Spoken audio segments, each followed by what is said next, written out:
Hola, soy Jacobo Rodríguez, estudiante de Ciencias Políticas de la Universidad Nacional Abierta a Distancia, UNAM. Bienvenidos a esta exposición sobre teoría y poder territorio. En esta oportunidad hablaremos del conflicto del Tigray. La región de Tigray está en el norte de Etiopía, haciendo frontera con Eritrea. Es una región históricamente importante. Los tigreyanos fueron clave en la lucha contra la dictadura y luego dominaron la política etíope durante casi 3 décadas. En los antecedentes históricos tenemos que en 1975 se formó el Frente Popular de Liberación de Tigray, grupo guerrillero que lucha contra el régimen comunista. En 1991 se lidera la coalición Frente Democrático Revolucionario del Pueblo Etíope y toma el poder de Etiopía, gobernado de facto el país hasta el 2018. Y en 1918 al 2000, la guerra entre Etiopía y Eritrea, Tigray, al estar en la frontera, sufre especialmente. Y en 2018 llega al poder como primer ministro tras protestas masivas, introduce reformas políticas y firma la paz con Eritrea, por lo que recibe el Premio Nobel de la Paz en 2019. Origen del conflicto. El TPLF, desplazado del poder central, queda reducido al gobernar Tigray. Se niegan a unirse al nuevo Partido de la Prosperidad creado por Abiy. Las tensiones escalan cuando el gobierno federal pospone las elecciones nacionales por la pandemia, pero Tigray realiza sus propias elecciones regionales en 2020, consideradas ilegales por Addis Abeba. El impacto humanitario que tuvo este conflicto fueron miles de civiles muertos, denuncias de masacres, violaciones sistemáticas y hambruna utilizada como arma de guerra. La ONU, Amnistía Internacional y documentan crímenes de guerra y contra la humanidad. Más de 1 millón de desplazados internos y grave crisis de hambre con poblaciones enteradas y aisladas de la ayuda. En la actividad nos hacemos una pregunta de cuáles son los elementos centrales que generan el surgimiento de manifestaciones, movimientos y situaciones alternativas dentro de un territorio. Los elementos centrales detrás del surgimiento de movimientos y manifestaciones es la desigualdad y la exclusión social. Las brechas económicas, sociales, de género, de etnicidad o de acceso a derechos suelen ser motores claves. Cuando un sector se siente marginado o privado de oportunidades básicas, educación, salud, tierra y empleo, aumenta la probabilidad de organización y protesta. Falta de representación política o institucional. Cuando las instituciones no responden a las demandas sociales o bloquean la participación, ya sea por corrupción, clientelismo o autoritarismo, los grupos buscan alternativas fuera de los canales formales. Esto puede generar desde protestas callejeras hasta la creación de movimientos alternativos. Injusticia percibida. A veces no basta la desigualdad objetiva, lo que moviliza la percepción de injusticia. Ejemplo, poblaciones que sienten que no reciben un trato justo en comparación con otras regiones, minorías que sufren discriminación y jóvenes que perciben falta de oportunidades. Las redes sociales y culturales preexistentes también tienen un papel fundamental en esta exposición, porque las comunidades con fuertes lazos sociales, culturales, religiosos o territoriales tienen más capacidad para organizarse. Las redes permiten movilizaciones rápidas y sostenidas. La crisis económica, política o ambiental, las crisis funcionan como detonantes. Ejemplo, aumento del costo de vida, colapso del empleo, recortes sociales, desastres ambientales, represión estatal. Las crisis hacen visibles las fallas estructurales y empujan a la gente a la calle. Liderazgos locales y organización. Los movimientos no surgen solo por condiciones objetivas, necesitan liderazgos capaces de articular demandas, proponer alternativas y coordinar acciones. Las organizaciones comunitarias, colectivas, las ONG, sindicatos juegan un papel clave también. Circulación de ideas y referentes globales. Las luchas locales muchas veces se alimentan de ideas, símbolos y discursos globales. Feminismo, ambientalismo, derechos humanos, justicia y antirracismo. Las redes digitales potencian este flujo de ideas. La siguiente pregunta es cómo se puede describir el movimiento, qué características tiene y quiénes lo componen. Entonces, un movimiento social se describe como una forma de acción colectiva organizada que busca transformar, resistir o defender algo dentro de la sociedad. No es solo una protesta puntual, es un proceso sostenido en el tiempo que involucra discursos, símbolos, red de apoyo, acciones coordinadas y a menudo un sentido compartido de identidad o causa.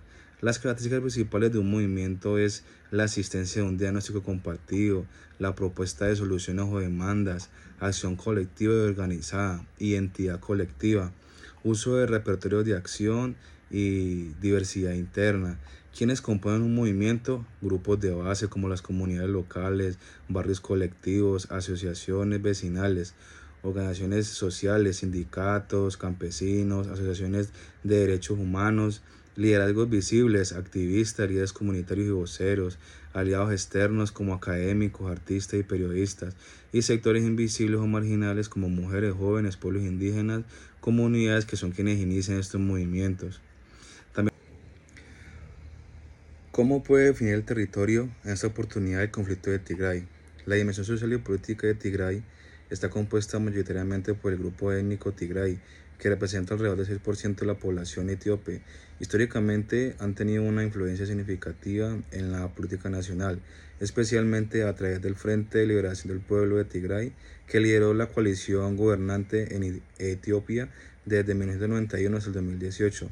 En noviembre del 2020 estalló un conflicto armado entre el gobierno federal etíope y el sumiendo a la región en una crisis humanística con miles de muertos y desplazados. Aunque se alcanzó un acuerdo de paz en 2022, las tensiones persisten y la región continúa enfrentando desafíos en términos de seguridad, reconstrucción y reconciliación.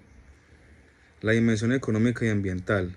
La economía del Tigray se basa principalmente en la agricultura de subsistencia, adaptada a las condiciones semiáridas de la región. Sin embargo, la escasez de lluvias y la degradación del suelo han limitado la productividad agrícola. Además, el conflicto reciente ha afectado negativamente la infraestructura y los medios de vida de la población, la inseguridad alimentaria y la pobreza. Territorio como espacio de disputa y resistencia.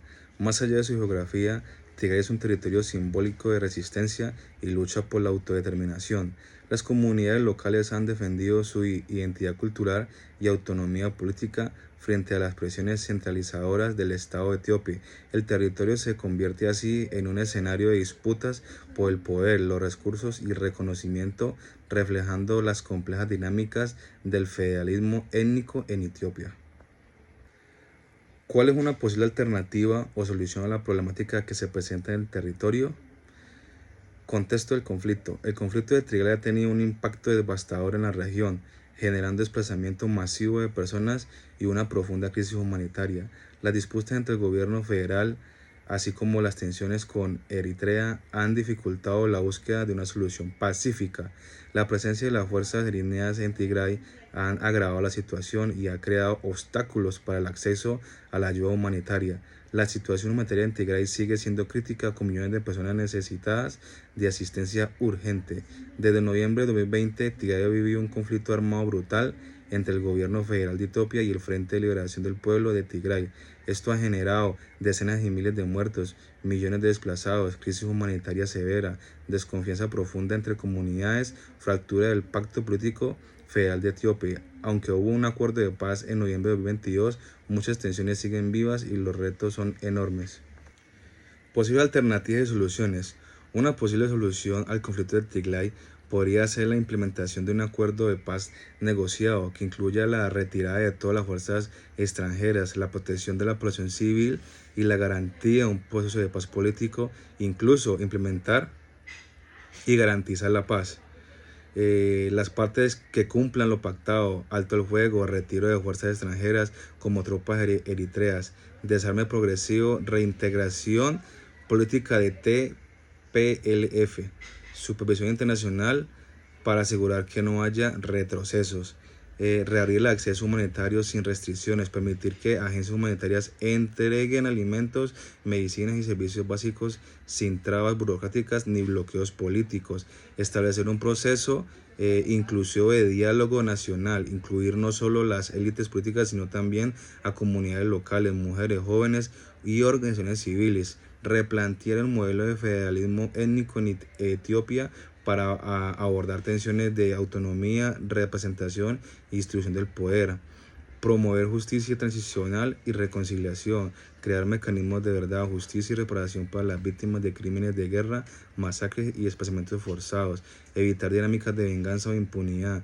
incorporar a las comunidades afectadas en los procesos de memoria y reparación, reactivar y diversificar la economía local, invertir en agricultura, reconstrucción y empleo local, ofrecer incentivos para retorno seguro de desplazados y refugiados, priorizar proyectos de desarrollo sostenible y resiliencia climática.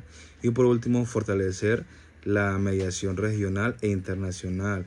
La Unión Africana, organizaciones africanas y actores internacionales deben seguir acompañando y presionando para que se mantenga la paz, evitar que potencias externas como Eritrea influyan de manera desestabilizadora. De antemano, muchas gracias por su atención.